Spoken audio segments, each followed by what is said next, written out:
परम मंगलमय अकारण करुणावरण वाले भक्तवान शाकल पत्तरु तड़ित निंदिक पिताम्बरधारी श्री बालकृष्ण लाल की वांगमयी प्रतिमूर्ति शब्दमयी प्रतिमूर्ति श्रीमद् भागवत महापुराण भगवान श्री वृंदावन विहारी की विशेष कृपा और करुणा हम सब पर हो रही है कि हमें भागवत जी के माध्यम से कुछ भगवान श्री हरि के कृष्णचंद्र प्रभु के चारों चरित्रों को सुनने का अवसर मिल रहा है।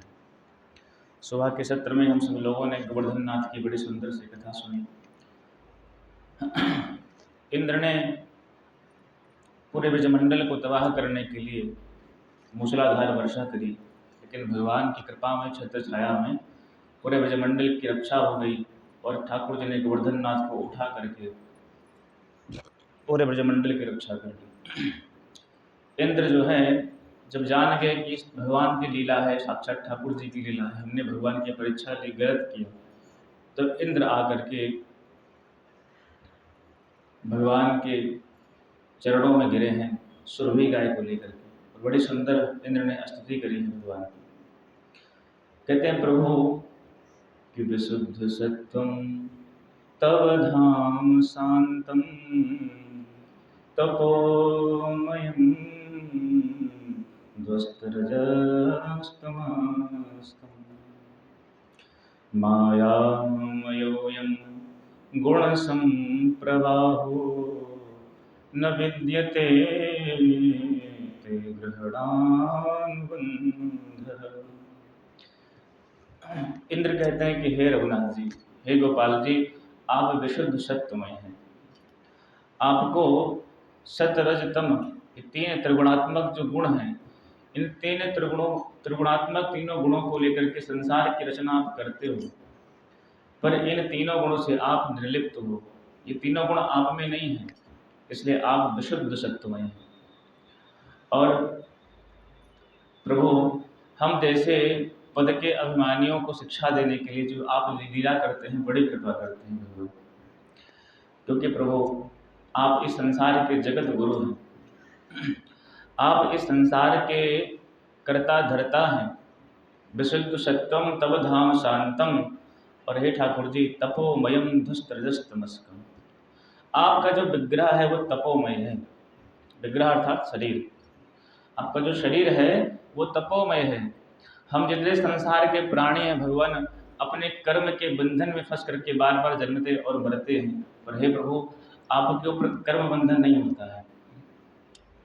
आप जन्म लेते हैं तो अपनी स्वेच्छा से लेते हैं, किसी कर्म बंधन में बंध के नहीं लेते हैं। निज इच्छा निर्मित माया गुण गोपाल। भगवान हम समस्त मनुष्यों की इच्छा से जन्म नहीं होता है, हम सब अपने कर्म के अनुसार जन्म पाते हैं। लेकिन भगवान से इंद्र कह रहे हैं, हे प्रभु आप इच्छा से नहीं लेते हो जन्म, आप अपनी इच्छा से लेते हो, कर्म बंधन में बंध के नहीं आते हैं, इसलिए निज इच्छा निर्मित।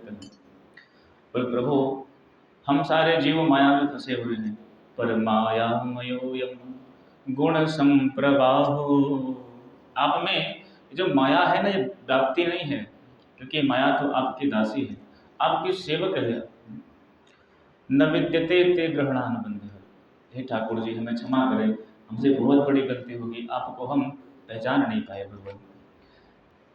इंद्र कहते हैं प्रभु संसार का जो मद है ना, पद का मद बड़ा बेकार होता है। कुर्सी के लिए व्यक्ति एक दूसरे के गले काटने के लिए तैयार है। आजकल चुनाव चल रहा है, लोग देख ही रहे हैं, इसके ऊपर व्यक्ति क्या क्या कह रहा है। किसके लिए? बोले कुर्सी के लिए।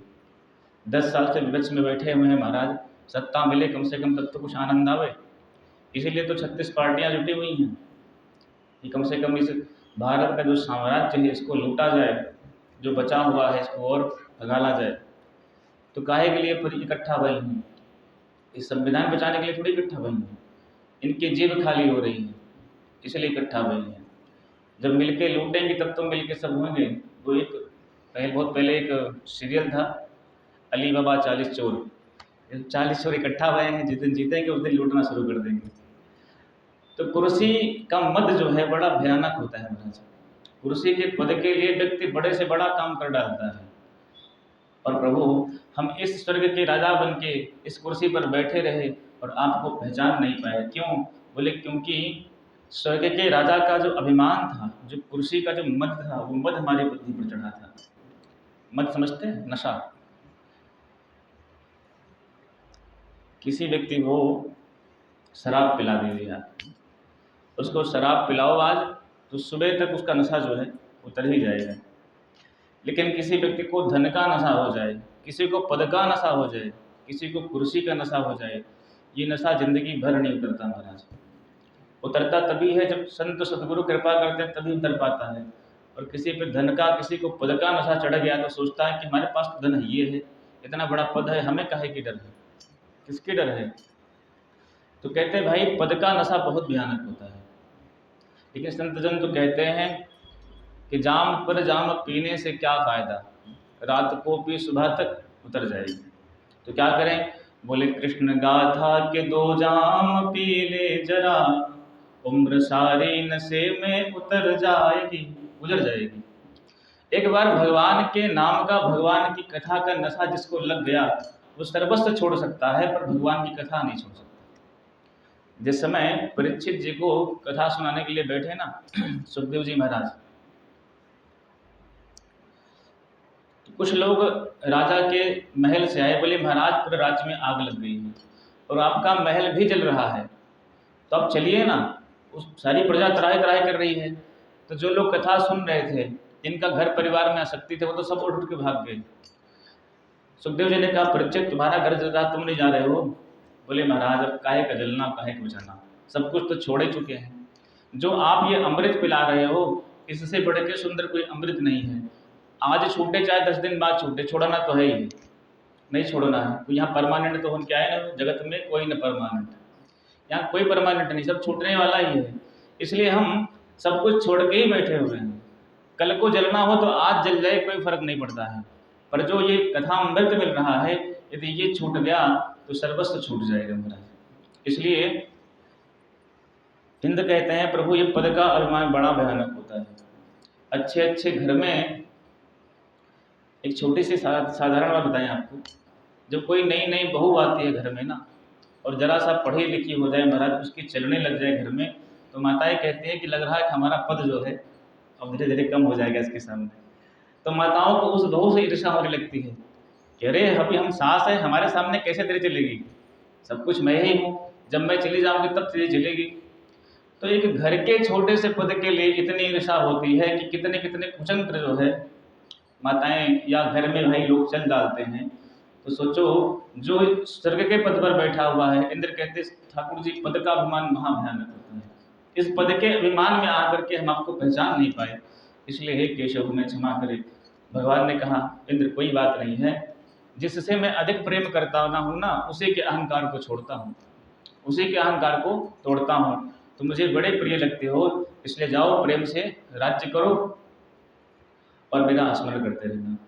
प्रश्न ये उठता है कि ब्रह्मा जी ने भी आकर के 40 श्लोकों में स्तुति करी, लेकिन भगवान लिखा है एक शब्द नहीं बोले ब्रह्मा जी से। ब्रह्मा जी नाक रगड़ के चले गए, चारों मुंह रगड़ के चले गए, पर भगवान एक शब्द नहीं बोले।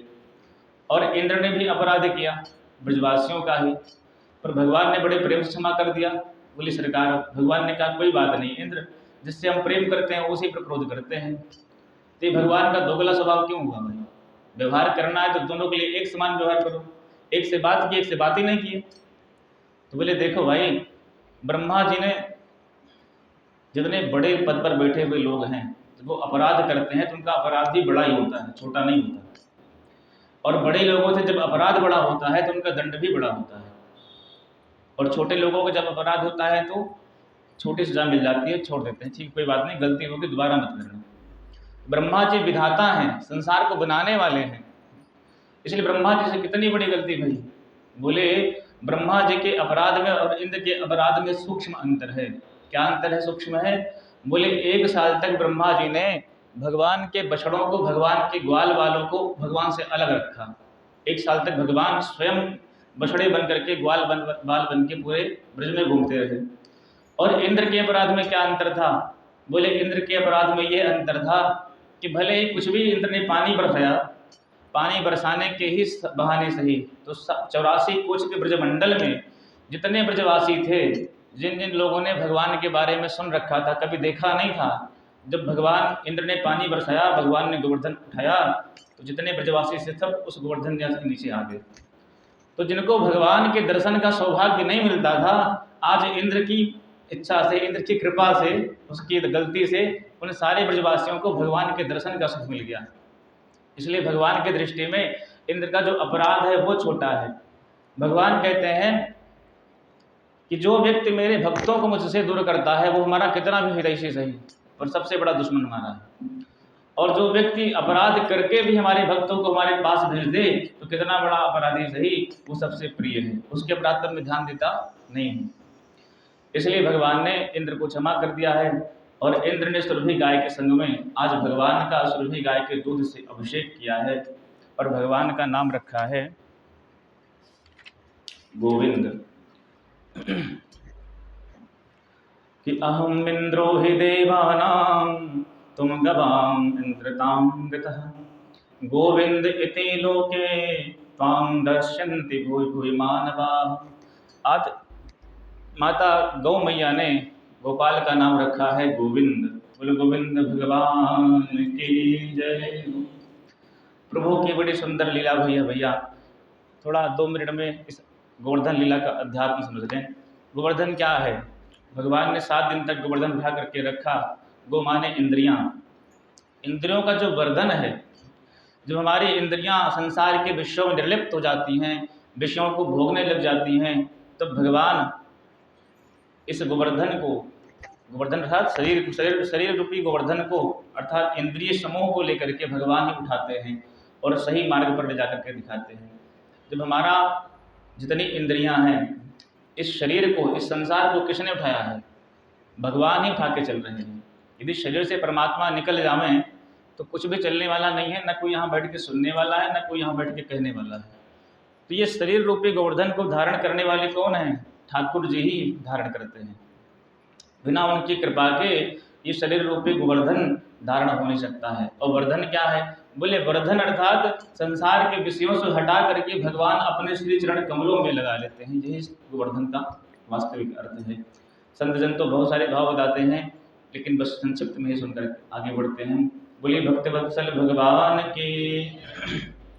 एक दिन की बात, एकादशी का समय था। नंद बाबा को लगा कि भोर हो गई, रात के बज रहे थे 12। जमुना जी में स्नान करने गए तो वो जो वरुण देवता हैं, उनके जो दूत हैं, नंद बाबा को लेकर चले गए वरुण लोग। सारे ब्रजवासी लौट करके आए। भगवान श्री कृष्ण से कन्हैया, बाबा तो स्नान करने के जमुना जी में भैया, और अब तक निकले ही नहीं, पता नहीं क्या हो गया। भगवान सारे रहस्य को जान गए और तुरंत भगवान पहुंच गए वरुण लोक अपने पिता को बचाने के लिए।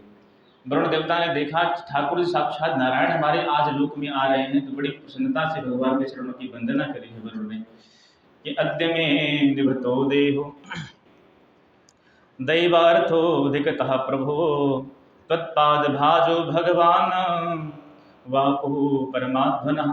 कहते प्रभु आज हमारा ये जो है जो लोक है, आज ये धन्य हो गया आपके चरणों के आगमन से। बताएं सरकार कैसे आगमन था? भगवान ने कहा तुम हमारी वंदना करते हो, हमारे पिताजी को बंदी बना के डाल रखा है। तो वरुण ने कहा भगवान क्षमा करें, ये हमारे जो अज्ञान सेवक है ना, जान नहीं पाए आपके पिता हैं, क्योंकि रात्रि में 12 बजे स्नान किया इन्होंने, तो इसलिए हमने इनको उठा लिया। आप क्षमा करें भगवान। तो बोले जल्दी मुक्त करो, बंधन से मुक्त किया है। और बड़ी सारी स्तुति करके जो है वरुण ने भगवान को विदा किया। अब नंद बाबा लौट करके आए, सारे ब्रजवासी पकड़े, बोले बाबा डुबकी मारे महाराज कहाँ चले गए, आपके दर्शन ही नहीं भये। तो नंद बाबा बोले भैया कुछ कहो मत मुझसे, हम तो यहाँ नहाने गए यमुना जी के अंदर में, और हट्टे कट्टे 4 मुष्टंडे आए, हमको उठा के लेके चले गए, लेकिन पता नहीं कहाँ से हमारा कन्हैया आ गया और हमको छुड़ा के ले आया। बड़े बड़े देवता इसको प्रणाम करें महाराज। तब सारे ब्रजवासी फिर कानाफूसी करने लगे कि हो ना हो कन्हैया पक्का अब तो भगवान ही है। फिर भगवान के सामने सब लोग आए, बोले कन्हैया तुमको हमारी कसम है, सच सच कहना। क्या कहना भैया? बोले तुम भगवान हो ना? भगवान ने कहा हे भगवान तुम लोग कहाँ हैं मेरे पीछे पड़े भाई, भगवान ना तो ले हम कोई भगवान वगवान नहीं है। बोले अरे हमने कैसे नहीं माने भगवान नहीं हो, तुम्हारे बाबा बता रहे थे कि बड़े बड़े देवता तुमको प्रणाम करें, तुम भगवान नहीं तो कौन हो? भगवान ने कहा अच्छा एक चीज़ बताओ, मान लो हम भगवान हैं कि नहीं, ये तो इस प्रश्न तुम पढ़ो ही मत। तुम बताओ मान लो मैं भगवान हुआ तो क्या करोगे? बोले हमें कुछ नहीं करना, तुम भगवान हो तो बने रहो भगवान, बस तुम्हारा वैकुंठ देखने की इच्छा होती, वैकुंठ कैसा तुम्हारा है।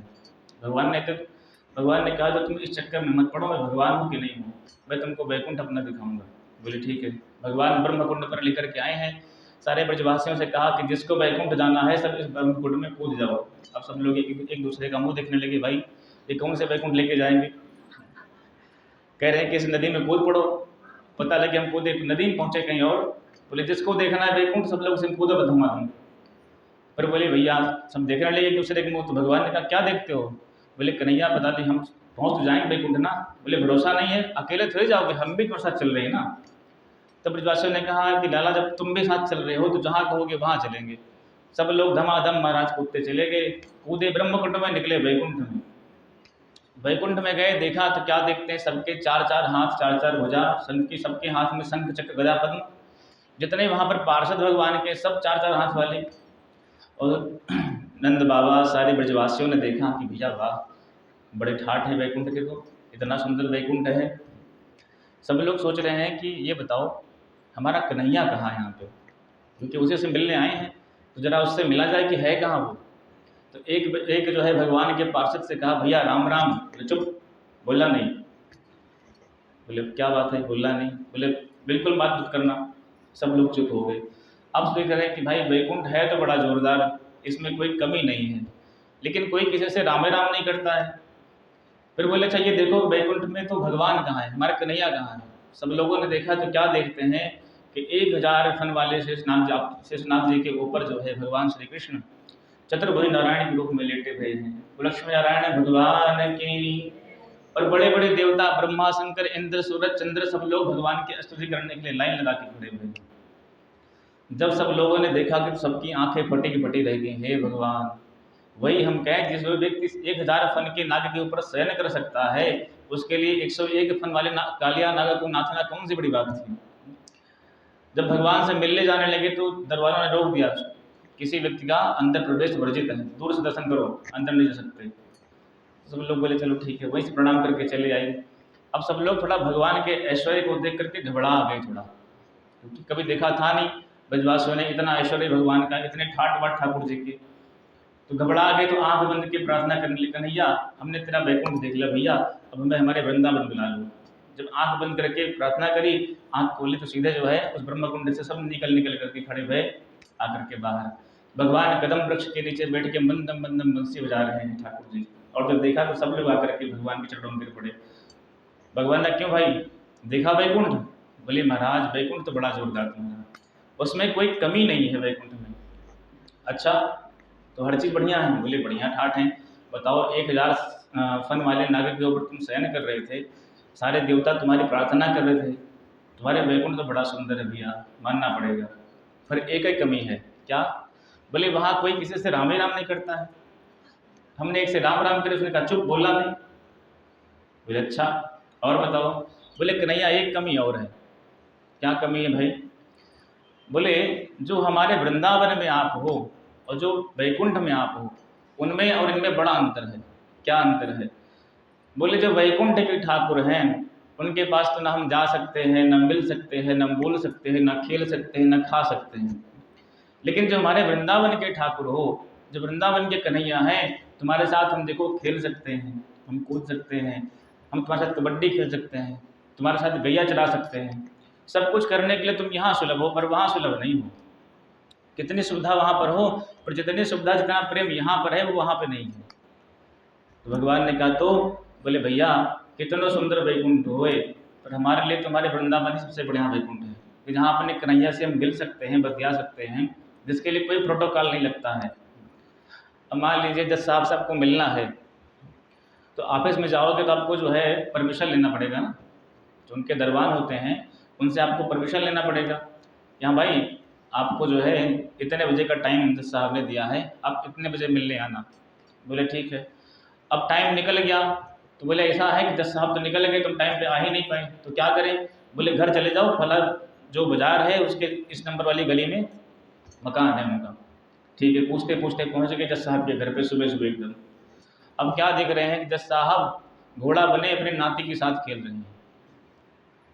किसी ने कहा भाई दस साहब कहाँ है? बोले वो देखो घोड़ा बने अपने नाती के साथ खेल रहे हैं। जब उसने देखा बोले हे भगवान, यहाँ घोड़ा बने हैं और वहाँ ऑफिस में कितने इनका वैभव है, बिना इनसे परमिशन के कोई मिल नहीं सकता है। बोले भैया वो ऑफिस था, ये घर है, घर में थोड़ी व्यक्ति परमिशन लेगा किसी से मिलने के लिए। तो उसी तरह से कह रहे हैं कि मथुरा, वृंदावन, अयोध्या ये सब क्या है? बोली भगवान का घर है, जहाँ भक्त भगवान के बड़े प्रेम से मिलते हैं, प्रेम से भगवान सबसे मिलते हैं। लेकिन जो साकेत है, जो वैकुंठ है, जो गोलोक है, ये भगवान का ऑफिस है, यहाँ प्रोटोकॉल फॉलो करना पड़ता है, बिना प्रोटोकॉल के प्रवेश वर्जित है। इसलिए भगवान वृंदावन में बड़े सरल हैं, लेकिन वैकुंठ में भगवान बड़े क्लिष्ट हैं, बड़े कठिन हैं, उनको प्राप्त करना बड़ा कठिन है। इस तरह से श्री ठाकुर जी ने अपने मित्रों को वैकुंठ का दर्शन कराया है। बोल वृंदावन बिहारी लाल की। अब सुखदेव जी ने भगवान के दिव्य महारास लीला में प्रवेश करने के लिए उद्यत भय हैं। हम लोग भी भगवान के रास में प्रवेश करें, उससे पूर्व 2 मिनट भगवान के नाम का स्मरण कर लें। गोविंद मेरो है, गोपाल मेरो है, गोविंद मेरो है, हाँ गोविंद मेरो है, गोपाल मेरो है, गोविंद मेरो है। मेरा बाके बिहारी नंदलाल मेरो है, मेरा बाके बिहारी, हाँ मेरा रमण बिहारी गोपाल मेरो है, मेरा रमण बिहारी, गोविंद मेरो है, गोपाल मेरो है, गोविंद राधा वल्लभ बिहारी नंदलाल मेरो है, राधा वल्लभ बिहारी, हाँ मेरा बाके बिहारी नंदलाल मेरो है, मेरा बाके बिहारी, जय जय गोविंद मेरो है, गोपाल मेरो है, गोविंद हाँ गोविंद मेरो है, गोपाल मेरो है, गोविंद।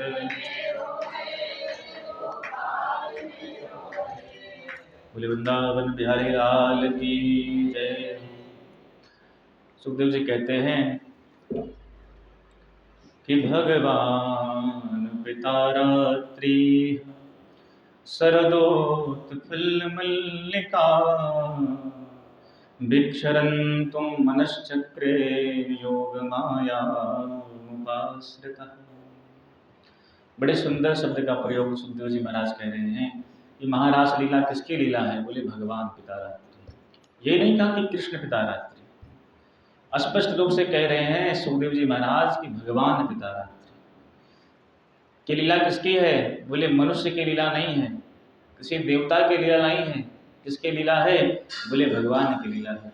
इसलिए गोपी गीत का प्रारंभ ही भगवान शब्द से है। भगवान पिता रात्रि। श्री ठाकुर जी ने उस रात्रि की, उस शरद पूर्णिमा की रात्रि को देखा भगवान ने। शरदोत्फुल्ल मल्लिका, जो मल्लिका के खिले हुए जो पुष्प हैं, उन पुष्पों को देखा, शरद पूर्णिमा की रात्रि को देखा, तो क्या किया? बोले मनश्चक्रे वीक्षरन्तुम मनश्चक्रे। भगवान के मन में विचार आया। देखो श्रुतियों में ना भगवान को अमना कहा गया है, ठाकुर जी के मन नहीं है। किसी ने कहा भाई भगवान के मन क्यों नहीं है? तो भगवान कहते हमारा मन जो है वो चोरी हो गया है। एक ही मन भगवान के पास में था और वो मन जो है श्री किशोरी जी अर्थात श्री राधा रानी ने चोरी कर लिया है। इसलिए भगवान अपने भक्तों से कहते भैया हमें सुंदर सुंदर पदार्थ की भोग मत लगाओ, हमें सुंदर धन दौलत पैसे मत दीजिए, 56 भोग चढ़ाओ चाहे मत चढ़ाओ। तो क्या चढ़ाए महाराज? बोले अपना मन चढ़ाओ। भगवान कहते मेरा भक्त मुझे कुछ देना चाहता ही है तो अपना मन प्रदान कर दे, क्योंकि ठाकुर जी के पास मन ही नहीं है। और जिस चीज़ की व्यक्ति के पास कमी होती है वही चीज़ व्यक्ति मानता है। हम लोग भगवान को धन देते हैं, 56 भोग लगाते हैं और ये भूल जाते हैं कि भगवान की पत्नी कौन है, लक्ष्मी मैया। तो जिसकी पत्नी ही लक्ष्मी हो उसको धन की क्या कमी होगी, उसको आहार की क्या कमी होगी। भगवान को यदि किसी वस्तु की कमी है तो भगवान कहते हैं भैया हमें अपना मन दे दीजिए। पर आप जानते हैं संसार में कोई भी कर्म हम करें वो मन से ही होता है। मान लीजिए वहाँ सब लोग बैठे हुए हो, किसी का मन घर में लगा हो, ये पता नहीं बहू क्या कर रही होगी, खा रही होगी, पी रही होगी, पता नहीं खाना वाना बनाने की तैयारी कर रही नहीं कर रही है, तो शरीर से भले यहाँ बैठे हो लेकिन मन जो है घर में लगा है। तो हम कर्म कोई भी करते हैं, पूजन करें अर्थात अध्ययन करें, अध्यापन करें, सब में मूल कौन है, बोले मन है। अब लोग देखते होंगे कभी कभी क्या होता है कि हम जाग रहे हैं, हाथ पैर डुला रहे हैं, चल रहे हैं और मन हमारा हमारे कहने में ले रहता है तो अपना घर छूट गया, दूसरी गली में पहुंच गया। अभ्यास किया होगा लोगों ने। किसी ने कहा भाई कहाँ जा रहे हो, तब ध्यान आया अरे अपने घर जा रहे थे, घर तुम्हारा पीछे छूट गया, तब लौट के पीछे आए। क्यों? सो तो रहे नहीं थे, जग रहे थे। वो इसलिए हो गया क्योंकि मन हमारा हमारे पास में नहीं था, मन हमारे कहने में नहीं था, मन में कुछ और ही चल रहा था, कुछ और भावना चल रही थी। इसलिए ठाकुर जी ने आज मनश्चक्रे वीक्षरन्तुम मनश्चक्रे, विचरण करने की इच्छा हुई तो भगवान ने आज अपने हृदय में मन का निर्माण किया है। भगवान ने मन, एक नवीन मन उत्पन्न किया है, क्योंकि कामना तो मन में ही होगी ना। हमारे पास भी मन ना हो तो हम भी अकामी बन जाएं। ये जितनी कामनाएं, व्यक्ति जितनी कामनाओं में फंसा हुआ है मनुष्य, को किस कामना, किसकी कामना है? जीव की कामना थोड़ी है, मन की कामना है। मन ही कहता है सुंदर स्वाद चाहिए, मन ही कहता है सुंदर रूप चाहिए, मन ही कहता है सुंदर स्वर चाहिए, मन ही कहता है सुंदर स्पर्श चाहिए। जीव नहीं कहता है, मन कहता है। और जैसा मन इंडिकेशन देता है, जैसा मन हम लोगों को लाइन देता है कि भाई ऐसे से करना है, वैसे ही हमारी बुद्धि, हमारी इंद्रियां कर्म करने लगती हैं। इसलिए मन इस पूरे शरीर का सारथी है। यदि सारथी सही है तो लक्ष्य भी सही रहेगा, और सारथी खराब हो गया तो लक्ष्य कितना बढ़िया हो महाराज, कभी साध नहीं पाओगे। द्रोणाचार्य जी सबसे कहा कि तुम लोग उस वृक्ष पर बैठे हुए चिड़िया की आंख में बाण मारो। जितने शिष्य थे सबने प्रयास किया लेकिन किसी की उसमें लगा ही नहीं। जब अर्जुन ने बाण उठाया, निशाना लगाया, तो द्रोणाचार्य ने पूछा क्या दिख रहा है? बोले गुरुदेव हमें न तो वृक्ष दिख रहा है न पत्ते दिख रहे हैं। तो क्या दिख रहा है? बोले सिर्फ चिड़िया की आंख दिख रही है। ये कब संभव था? बोले जब मन कंट्रोल में था तब संभव था। इसलिए मन ही समस्त कामनाओं की, समस्त इच्छाओं की जड़ मन है। मन हमारा बस में है। कितना अच्छा भी काम करते थे, क्या भैया मन से पढ़ाई करना ताकि फर्स्ट डिवीजन पास हो जाओ, बच्चों से ही कहते हैं। कोई नया कर्म करते हैं तो तन मन धन पूरा दिन लगा करके काम करो, लेकिन तन भी तभी लगेगा जब मन लगेगा। बिना मन के लगे तन नहीं लग सकता, बिना मन के लगे इंद्रियां नहीं लग सकती हैं। इसलिए भगवान ने अपने हृदय में मन का निर्माण किया है। वीक्षरन्तुम मनश्चक्रे, और बोले योग माया उपाश्रिता। ये योग माया कौन है? योग माया संत जन कहते हैं श्री किशोरी जी, राधा रानी ही योग माया है। देखो भगवान के दो माया है भैया। एक माया वो है जो जीव और ब्रह्म के बीच में पर्दे के रूप में दिखाई पड़ते हैं। हम सब, हमारे आपके मध्य में कोई पर्दा नहीं है। आप हमको देख रहे हैं, हम आपको देख रहे हैं, लेकिन अभी यही मध्य में पर्दा लगा दिया था, बीच में हम कितना अच्छा बोलते, तो आप लोग बैठ के सुनते कम और सोते ज़्यादा। क्यों? क्योंकि दिखाई पड़ ही दे रहे, क्या सुने। ये पर्दा नहीं है तो हम लोग एक दूसरे को देख रहे हैं, हमारा आपका जो कनेक्शन है बना हुआ है, श्रोता का और वक्ता का। लेकिन जीव और ब्रह्म के मध्य में जो पर्दा पड़ता है, किसका पड़ता है? वो बोलते माया का पड़ता है। और योग माया कौन है? बोले जो जीव और ब्रह्म के मध्य में मिलन का जो योग उपस्थित कर दे, वो योग माया है। योग माया कौन है? बोले श्री राधा जी ही योग माया है। बिना किशोरी जी की कृपा के जीव लाख प्रयास कर ले कन्हैया मिल जाए, संभव नहीं है। एक जो लोग कह रहे थे जय श्री कृष्ण जय श्री कृष्ण जय श्री कृष्ण वृंदावन में, तो बोले अरे भाई तुम कन्हैया कृष्ण कृष्ण क्यों करते हो? बोले महाराज कृष्ण ही हमारे इष्ट हैं। बोले सुनो, राधे श्याम करो, क्योंकि राधे श्याम का यदि रकार हटा दें तो क्या हो जाएगा? आधे श्याम। इसलिए बिना किशोरी जी के कन्हैया भी पूरे नहीं हैं। राधा जी ही सर्वस्व हैं। कृष्ण तत्व को समझना है तो पहले राधा तत्व को समझो कि राधा जी कौन है। जैसे रामचरितमानस में कहते हैं कि भगवान राम का प्रेम ही भरत के रूप में आया था अवतार लेकर के। जो राम जी थे, राम जी का जो प्रेम था वही भरत जी के रूप में उत्पन्न हुआ था। उसी तरह कह रहे हैं कि जो आनंद सिंधु सुख राशि सी करते त्रैलोक सुपासी। जो आनंद का सिंधु है, जो आनंद रूपी सिंधु है, वही सिंधु राधा जी के रूप में उत्पन्न हुआ है। जो आनंद रूपी सिंधु है, वो सिंधु कौन है? वही श्री किशोरी राधा रानी ही है। तो श्री राधा जी ही भगवान के आनंद स्वरूप हैं, इसलिए उनको कहते हैं आह्लादनी शक्ति। देखो, भक्तों ने भगवान से कहा कि प्रभु आप बड़े आनंदमय हैं, आप में बड़ी करुणा है, आप में बड़ा प्रेम है। तो भगवान ने विचार किया कि भाई सारे भक्त हमारे कहते हैं कि हमें बड़ा प्रेम है, बड़ी करुणा है, तो कम से कम कभी उस करुणा का, उस प्रेम का स्वयं चखा जाए कि कैसा होता है। तो बोले कैसे चखें? तब जब ये द्वापर युग का समय आया और भगवान के अवतार की भूमिका बनी, तब उसी आनंद को, अपने आह्लादनी शक्ति को ही श्री किशोरी जी के रूप में भगवान अपने साथ में लेकर के वृंदावन में प्रकट हुए हैं। ऐसे समझ लीजिए, किसी ने कहा भैया रसगुल्ला बड़ा सुंदर होता है, गोल गोल होता है, दूध फाट के बनता है, बड़ा सुंदर, बहुत मीठा लगता है। आप लोगों के मुख से जो है रसगुल्ले की व्याख्या खूब सुनी। रसगुल्ले का जो वर्णन है कई प्रकार से सुना है। स्पंज भी होता है, गुलाब और क्या बोलते हैं उसको, राजभोग भी होता है बड़ा बड़ा, ये सब रसगुल्ले के ही भेद हैं। तो हमने सुना रसगुल्ला खूब अच्छा होता है, सुन करके किसी ने कहा रसगुल्ले की व्याख्या करो। हमने लोगों से सुन रखा था, सुन करके हमने वर्णन कर दिया। लेकिन विचार आया कि जो रसगुल्ला इतना मीठा है, इसके अंदर इतना रस भरा हुआ है, कभी उस रसगुल्ले को स्वयं चख के देखें कैसा स्वाद है भाई। अभी तक चखा नहीं है, खाली केवल वर्णन ही किया है, रसगुल्ला ऐसा है, ऐसा है, ऐसा है। तो आज हमने रसगुल्ले को जब चखा, स्वयं चखा, तब पता लगा कि हाँ रसगुल्ला ऐसा ही है। उसी तरह से कह रहे हैं, जो रसगुल्ला स्वरूप अर्थात रस स्वरूप जो श्री कृष्ण हैं, उनको वेदों ने, श्रुतियों ने कई प्रकार से कहा है रसो वैसा, साक्षात रस स्वरूप है।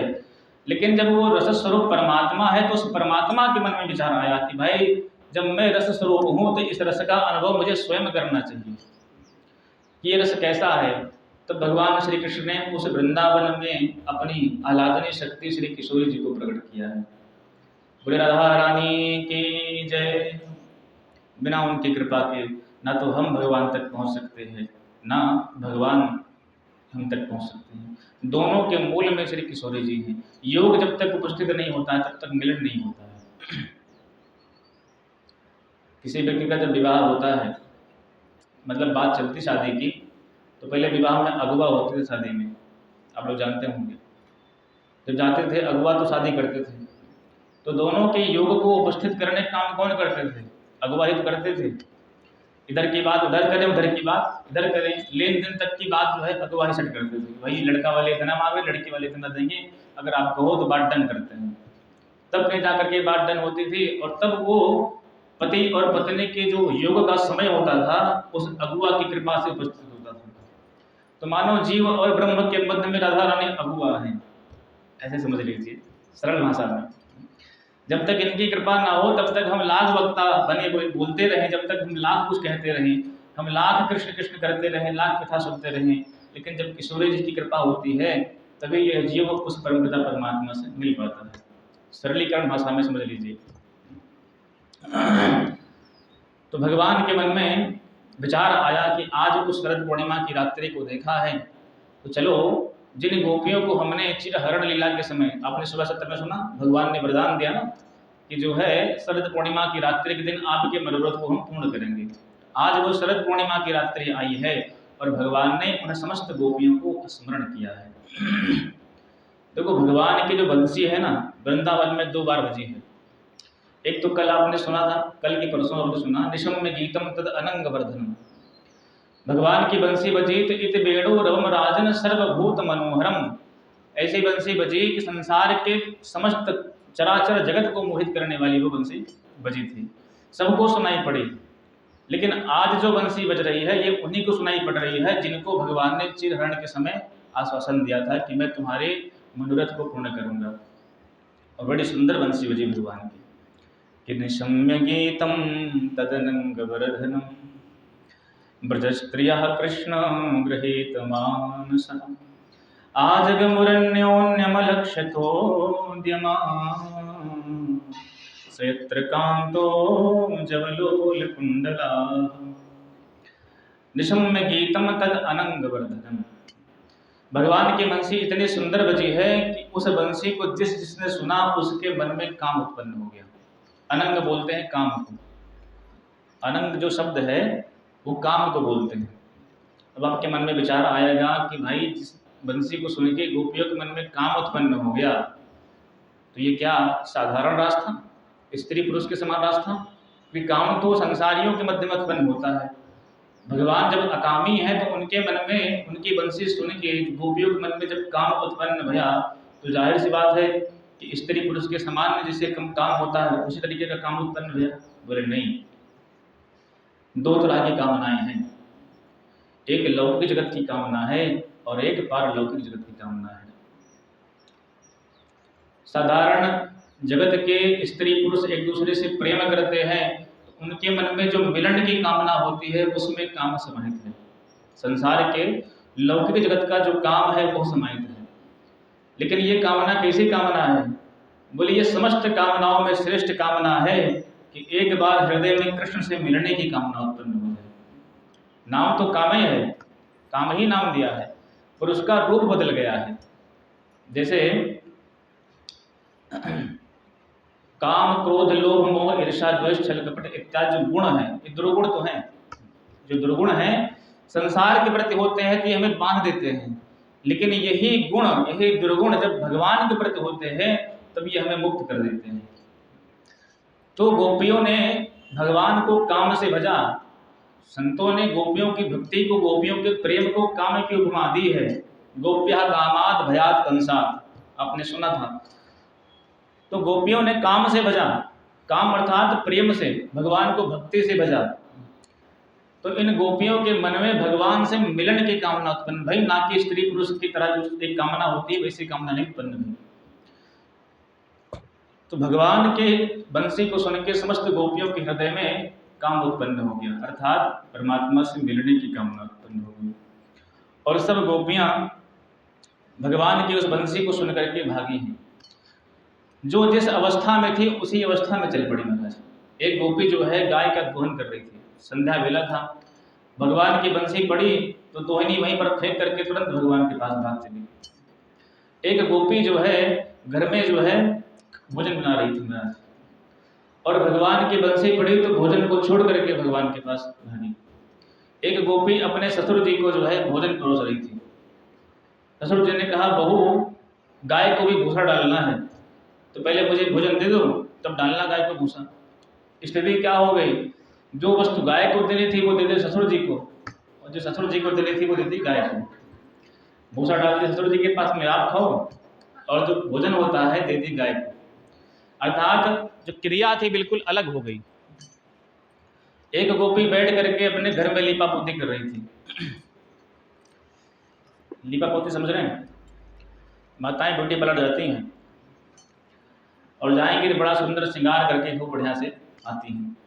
तो वो गोपी भी अपने घर में बैठ करके श्रृंगार कर रही थी, अर्थात पाउडर क्रीम लगा करके बढ़िया श्रृंगार कर रही थी। उसी समय भगवान की बंसी उसके कानों में पड़ी तो जो चीज़ लगती है आंखों में उसको लगा लिया होठों में, और जो चीज़ लगती है होठों में उसको लगा लिया आंखों में, और भगवान के पास चली है। एक गोपी भगवान अपना जो है कान में नथ और नाक में नथनी वगैरह पहन रही थी, तो कान की चीज़ पहन ली नाक में और नाक की चीज़ पहन ली कान में, और भगवान के पास भगी हुई है। अर्थात जो जिस अवस्था में थी वो उसी अवस्था में भगवान के पास भागी है। एक गोपी जो है वस्त्र पहन रही थी तो उटपटांग वस्त्र पहन के ही भगवान के पास चल पड़ी है, जैसे बंसी सुनाई पड़ी भगवान की। इसलिए कह रहे हैं भाई, एक गोपी जा रही थी भगवान के मिलने के लिए, उसके पति ने जो है उसको पकड़ के बंद कर दिया घर के अंदर। बोले चलो घर के अंदर, कहीं जाना नहीं तुमको, इतनी रात को कहाँ जाओगी। जब उसको बंद कर दिया तो उसके हृदय में ये इच्छा उत्पन्न हुई कि न जाने कितने जन्मों की तपस्या के बाद आज ये घड़ी उत्पन्न भई है भगवान से मिलने की, और उसमें ये पांच भौतिक देह हमारा बंधन बन रहा है। इस शरीर को तुम्हें लेके चाटना है तो बैठ के चाटो। और उसने पद्मासन लगा करके भगवान का ध्यान किया है, कृष्ण के चरण कमलों का, और इतना विरह उत्पन्न भया, इतना विरह उत्पन्न भया भगवान से मिलने का कि दिव्य देह धारण करके भगवान श्री हरि के पास पहुंच गई है। श्री परीक्षित जी ने कहा, महाराज गोपियों की इतनी उच्च दशा, ये तो किसी योगी के लक्षण है कि भगवान का ध्यान करे और अपने आत्मस्वरूप में पहुंच जाए भगवान के पास। सुखदेव जी ने कहा, तो परीक्षित तुम क्या जानते हो, गोपियां साधारण वस्तु हैं। ये साधारण वस्तु नहीं है, साधारण गोपी नहीं है। कौन है गोपियां? बोले साक्षात ये जो अनंत जन्मों से भगवान के मिलन की कामना लिए बैठे हुए तपस्या किए हुए जो संत हैं, वो सब ब्रज में गोपी बन के आए हैं। संत जन कहते हैं, गर्ग संहिता में लिखा हुआ है कि जिस समय भगवान श्री राम दंडकारण्य में प्रवेश किए, उसमें जितने दंडकारण्य वन के महात्मा थे उन सबने भगवान का दर्शन किया, तो सबके मन में एक स्थिति उत्पन्न हुई कि हम फालतू महात्मा बने टहल रहे हैं, इतने सुंदर श्री ठाकुर जी हैं तो इनका आलिंगन करके हम इनसे विवाह कर लें। उन सबके हृदय में भगवान के प्रति प्रेम उत्पन्न हुआ, गोपी भाव उत्पन्न हुआ। भगवान राम ने कहा, देखो भैया, ये हमारा मर्यादा पुरुषोत्तम का अवतार है, इस जन्म में आपके हम जो समर्पण है, आपका जो प्रेम है, उसको स्वीकार नहीं कर सकते हैं, पर ये वचन देते हैं कि आप सब द्वापर में गोपी बन के आना, आपके मनोरथ को वहाँ पूर्ण करें। बोले ठीक है। जब भगवान श्री राम दूल्हा बन के मिथिलापुर गए, जितनी सखियां थीं उन सब ने दूल्हा सरकार का दर्शन किया, तो सबके हृदय में भगवान के प्रति प्रेम उत्पन्न हुआ, राम जी के प्रति। उन लोगों ने कहा, सरकार हम चाहते हैं कि आपको पति रूप में प्राप्त कर लें। भगवान ने कहा, भाई हम तो मर्यादा पुरुषोत्तम हैं, तो ये संभव नहीं है, आप सब ब्रज में गोपी बन के आना। तो मिथिलापुर की जितनी मिथिलानियां थीं वो सब ब्रज में गोपी बन के आई हैं। जिस समय भगवान वामन ने वामना अवतार धारण किया, तो जितनी दैत्य कन्याएं थीं बलि जी के यज्ञ मंडप में, उन्हें समस्त दैत्य कन्याओं के हृदय में इच्छा भई कि ठाकुर जी का जो है स्पर्श करना चाहिए, भगवान से प्रेम करना चाहिए। भगवान ने उन समस्त दैत्य कन्याओं को आदेश दिया है कि तुम आप सब जो है वृंदावन में गोपी बन के आइएगा। जिस समय श्री ठाकुर जी ने मत्स्य अवतार धारण किया, तो समुद्र के अंदर जितनी मत्स्य कन्याएं थीं उन सबने दर्शन किया भगवान का, तो उन सबके हृदय में भगवान से विवाह करने की इच्छा उत्पन्न भई। तब भगवान ने कहा कि आप द्वापर में सब गोपी बन के आइएगा, सबके मनोरथ को हम पूर्ण करेंगे। तो जितने भी जीव यहाँ पर हैं, जितने गोपी यहाँ पर हैं, ये सब कोई स्त्री नहीं है, ये सब महापुरुष है महाराज। अनंत जन्मों से भगवान से मिलन की कामना लेकर तपस्या कर रहे हैं, तब आज यह क्षण इनके लिए उपस्थित हुआ है। ऐसे थोड़ी जाता है भगवान प्राप्त हो जाएगी। इसलिए बोले गोपी कौन है? गोवी है इंद्रियई है कृष्ण रसम पिबतीत गोपी। अपने समस्त इंद्रियों से भगवान के रस का जो पान करे वो सब गोपी है। कैसे? बोले जो मन से भगवान के चरण कमलों का चिंतन करता है वो जीव गोपी है। जो भगवान अपने कानों से भगवान की कथा सुनता है वो जीव गोपी है। जो हाथों से श्री ठाकुर जी की सेवा करता है वो जीव गोपी है। जो अपने चरणों से भगवान के धाम में बार बार जाता है वो जीव गोपी है। जो अपने मन वचन कर्म से भगवान के चरण कमलों में समर्पण रखता है वो जीव गोपी है। गोपी कोई साधारण वस्तु नहीं है भैया। गोपी कोई लहंगा फरिया पहन लो गोपी नहीं बन गए। गोपी एक स्थिति है, एक भाव है, और उस भाव को प्राप्त करना बड़ा कठिन है। ये तो अनंत जन्मों के तप से ही प्राप्त होता है, इस भाव की प्राप्ति होती है। सारी गोपियां आ गई हैं भगवान की उस बंसी को सुन करके। कहते हैं कि इस महारास में प्रवेश कब मिलता है। देखो आपने सुना अभी सुबह के सत्र में कि भगवान ने आवरण लीला हुई थी ना, भगवान चीर हरण किया था, गोपियों के चीर को हरण किया, तब जाकर के इस रास में प्रवेश किया। ये जो वस्त्र है ये अविद्या है, अर्थात माया है। जब तक माया का हरण ठाकुर जी नहीं करेंगे, हमने कहा ना भगवान से मिलने की दो माया है, एक योग माया और दूसरी माया। तो जब तक माया का हरण नहीं होगा तब तक योग माया अपना काम कर नहीं सकती है। जब माया का हरण हो गया तब योग माया ने अपना काम करना चालू किया, अर्थात भगवान से मिलने की उपस्थिति स्थिति समय ला करके खड़ा कर दिया। सारी गोपियाँ कह रहे हैं, कृपात्र जी महाराज ने बड़ा सुंदर उदाहरण दिया है कि गोप रूपी जीव ने जीव की बुद्धि रूपी गोपी पर जो अज्ञान का पर्दा पड़ा था उसको हरण कर लिया भगवान ने। वही क्या है? बोले वही आवरण भंग लीला है, अर्थात जो चिर लीला है वही चिर लीला कहलाती है। तो रास में प्रवेश करने की जो स्थिति है वो 5वीं स्थिति है। भगवान की रास में हम सब भी प्रवेश कर सकते हैं, पर कैसे होगा? एक संत ने बड़ा सुंदर कहा कि प्रथम सुने भागवत भक्त मुख भगवत वाणी, द्वितीय आराधय भक्ति व्यास नव भांति बखानी, तृतीय करे गुरु समक्ष दक्ष सर्वज्ञ रसीलो, चौथे होय विरक्त बसै बनराज जसीलो, पंचम भूले देह सधी, छठे भावना रास की, और साते पावे रीत रस श्री स्वामी हरिदास की। प्रथम सुने भागवत, पहले भगवान की कथा खूब सुने। कितनी सुने? बोले भक्त मुख भगवत वाणी, भक्त के मुख से जब भगवान के चरित्र को सुनते हैं। गंगा जी के सामने आप जाओगे और विचार करो गंगा जी में गंगा जल भर ली, तो क्या करना पड़ेगा? गंगा जल में अपने पात्र को डुबोना पड़ेगा, तब भरता है जाकर। तो उसी तरह से कह रहे हैं किसी भक्त रूपी अर्थात किसी ज्ञानी किसी भक्त के मुख से भगवान की कथा रूपी जो गंगा है उसको जब सुनते हैं, और सुनेंगे कब? बोले जब वहाँ पर आप जाके बैठोगे तब। जब वहाँ जाके बैठ के हम सुनेंगे तब यह कथा रूपी जो गंगा है हृदय में आके बैठ जाती है। द्वितीय आराधे भक्ति व्यास नव भांति बखानी, 9 प्रकार की भक्ति बखानी है ना। तो इसमें से जो है कह रहे हैं कि संतों ने जो बखानी भक्ति है उसमें से कोई एक भक्ति आप पकड़ लीजिए और उसी के अनुसार अपने जीवन का आचरण करना शुरू कर दीजिए। राम जी तो कहते हैं कि 9 जिक्र मतलब 9 भक्ति में जिसके एक भी होती है वो मुझे सर्वाधिक प्रिय है। और तृतीय गुरु समक्ष, गुरुदेव भगवान के समक्ष जा करके उनकी शरणागति लेकर के जो गुरु मंत्र दे दें उस गुरु मंत्र को लेकर के आप खूब जपिए। और चौथे होए विरक्त होकर के वरराज अर्थात वृंदावन में फिर वास करें। और जब देह और गेह की शुद्ध होती है तब जाके वृंदावन के रास में प्रवेश मिलता है। पंचम स्थिति रास की है। जब तक व्यक्ति अपने देह और गेह की स्थिति को नहीं भूलेगा तब तक रास में प्रवेश होना बड़ा कठिन है। बोले वृंदावन बिहारी लाल की जय हो। तो सारी गोपियां भगवान के पास में आ गई हैं, भगवान ने बुलाया है। ठाकुर जी ने बड़ी स्वागत करी है गोपियों की। भगवान कहते हैं कि स्वागतम वो महाभाग प्रियम किम करवाणिव ब्रजस्यानामयं कच्चिद ब्रूतागमन कारण। अरे देवियों आपका स्वागत है, बहुत बहुत स्वागत है। अब सारी गोपियों ने सुना कि हमारा इतने प्रेम से हमको बुलाया, हमारा स्वागत भी कर रहे हैं, तो बड़ा अच्छा लगा भाई। कोई हमको बुलाए अपने घर पे प्रेम से स्वागत करे सम्मान करे तो सबको अच्छा लगता है। तो भगवान ने बुलाया, बड़ा स्वागत किया, बड़ा अच्छा लगा गोपियों को। लेकिन तुरंत अगले शब्द में पूछने बैठे गुरुतागमन कारणम, क्यों आई हो भाई, किसने बुलाया तुम लोगों को? गोपियों ने कहा महाराज ये तो ऐसी बात हो गई, आपने बंसी बजाई, प्रत्येक बंसी में सबका नाम ले लेकर पुकारा और अब हम सब आपके चरणों में आ गए, तब कह रहे क्यों आई हो? ये तो ऐसी बात है जैसे कोई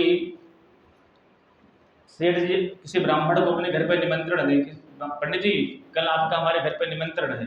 पंडित जी के ठीक भैया हम भोजन करने जरूर आएंगे। अब पंडित जी दिन भर नहीं खाए, ब्राह्मण से कहा भाई भोजन मत बनाना, सेठ जी क्या निमंत्रण है, बढ़िया चकाचक माल छान के आएंगे। तो दिन भर नहीं खाए और शाम को उनके घर पहुंचे, ठीक शाम के 7 बजे सेठ जी ने दरवाजा खोला। अरे पंडित जी बड़ी कृपा करी, आओ कैसे आए? अरे भैया तुमने निमंत्रण दिया तब आए, कैसे आए मतलब क्या होता है? तो सोचो तुमने बुलाया फिर पूछ रहे हो कैसे आए। तो जो पंडित जी के ऊपर स्थिति भाई वही हाल आज गोपियों की भाई। बोले आपने ही बुलाया हम लोगों को और आप ही कह रहे हो कि क्यों आई हो। तो भगवान ने बड़े प्रश्न, अच्छा ये भगवान इतना उलाहना क्यों दे रहे हैं, इतनी परीक्षा गोपियों क्यों ले रहे हैं? हम लोग इतनी सर्दी इतनी गर्मी में जो है 10 रुपये का घड़ा भी लेते हैं तो 20 जगह ठोकते हैं, ठोक ठाक हो जाते हैं, कहीं चटका तो नहीं है, कहीं लीक तो नहीं है, पता लगे पानी भरे चूने लग जाए।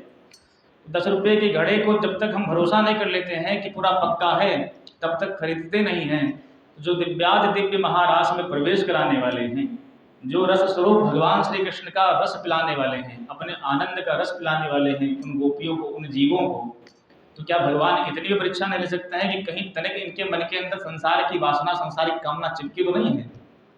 इसलिए भगवान ने बार बार बुलाना दे रहे हैं कि तुम लोग कैसे आई हो? घर में झगड़ा हो गया किसी से? अच्छा, इस चांदनी रात को देखने आई हो? दृष्टिम वनम कुस्मितम राकेश कर रंजितम। देखो देवी, तुम सब लोग अकेली हो और इतनी रात को तुम लोग हमारे पास में आई हो। तो देखो, रात्रि के समय तो हिंसक जानवर जो है जंगल में घूमते रहते हैं, इसलिए तुम्हारे लिए सेफ नहीं जंगल, अब तुम लोग घर लौट जाओ, तुमने जंगल बहुत देख लिया। गोपियों ने मारो सर हिला दिया कि महाराज ऐसी रात्रि हमने बहुत देखी है, कोई रात देखने नहीं आई। तो भगवान ने कहा तो क्या पति से झगड़ा हो गया? तो गोपियों ने कहा नहीं, पति से कोई झगड़ा नहीं किया। भगवान वहाँ भी उपदेश देते हैं, देखो देवी, पति कैसा भी हो, लूला हो, लंगड़ा हो, अंधा हो, गरीब हो, निर्धन हो, कैसा भी हो, पर पत्नी को अपने पति का कभी परित्याग करना नहीं चाहिए। गोपियों ने कहा महाराज हमारे किसी झगड़ा नहीं हुआ है, हम अपने मन से आई हैं। तब भगवान ने कहा ब्रज में कोई संकट आया है? ब्रज में कोई दिक्कत भई है ब्रज में? बोले नहीं महाराज, ब्रज में भी कोई संकट नहीं आया है। अच्छा, तो सासू जी की दिक्कत भी होगी? बोले किसी से कोई लड़ाई नहीं भई हमारी। भगवान ने कहा पति से झगड़ा भया नहीं, जंगल देखने आई नहीं हो, सास से लड़ाई भई नहीं, ब्रज में कोई संकट आया नहीं, तुम लोग आई काहे के लिए हो? अब संदेह, हमारे प्रेम में आई हो, हमसे मिलने आई हो। देखो देवी, तुम सबकी विवाह हो चुका है, किसी भी स्त्री का पर पुरुष के साथ संबंध बहुत घातक होता है, संसार उसको जो है चरित्रहीन की उपमा देता है। पर यदि तुमसे मेरा बड़ा प्रेम है तो रोज हम आपस में बैठ के हमारे बारे में चर्चा कर लिया करो, आंख बंद करके हमारा ध्यान कर लिया करो, और रोज सुबह शाम तो जाता ही हूँ गाय चराने के लिए, देख लिया करो, पर मिलने क्यों आई हो? तब गोपियों ने कुछ बोला नहीं, और खड़े खड़े जब भगवान ने इस तरह से जो है अनेकों प्रश्न कर डाले हैं, तो गोपियाँ खड़े खड़े केवल अपने पैर के अंगूठे से पृथ्वी को पुरेद रही हैं और मन में कह रही बहन, यदि इनको कोई उत्तर नहीं दिया ना, ऐसे खड़े खड़े प्रवचन देते रहेंगे जी, तो इनको कम से कम कुछ तो उत्तर दें ताकि इनका मुँह चुप हो। तो भगवान ने 10 प्रश्नों में पूछा है कि क्यों आई हो, 10 श्लोकों में, और गोपियों ने 11 श्लोकों में उत्तर दिया है कि मैं इसलिए आई हूँ। तो 6 बज गए हैं, इस उत्तर को हम कल सुबह के सत्र में सुनेंगे। आज के लिए बस इतना ही कथा रखते हैं और प्रयास करेंगे ठाकुर जी की इच्छा से ये कथा जो है गोपी गीत पर ही बंद हो जाए, गोपी गीत पूर्ण करके यहीं पर कथा विश्राम दे दें। 2 दिन कथा बची हुई है, कल और परसों, तो विचार तो यही है कि गोपी गीत तक ही चले, और इनकी इच्छा होगी जहाँ चलाना होगा चला लेंगे, अपने मन में तो यही विचार है, बाकी जैसे ठाकुर जी की इच्छा। बोले वृंदावन बिहारी लाल की जय, गोविंद जय जय गोपाल जय जय गोविंद।